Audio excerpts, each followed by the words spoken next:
Hi everyone, welcome back. Today I'll be explaining always, often, sometimes, and never.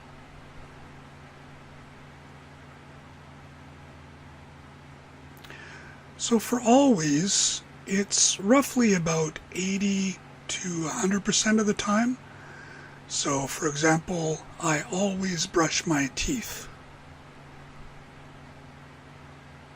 Often is not as many times, maybe roughly 50 to 80%.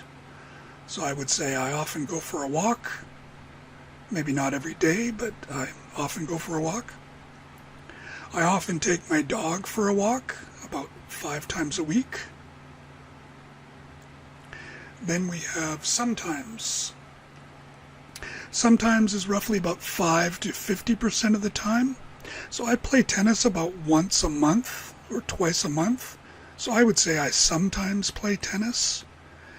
I go out for dinner maybe once a month or twice a month. And so yeah, that would be sometimes. I sometimes do that.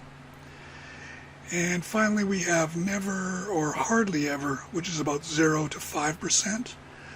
I never go skydiving. Actually, I've never been, but maybe one day I might. So yeah, 0 to 5%. So try to answer these questions below and see what you would use, often, or always, or which. Thank you for watching.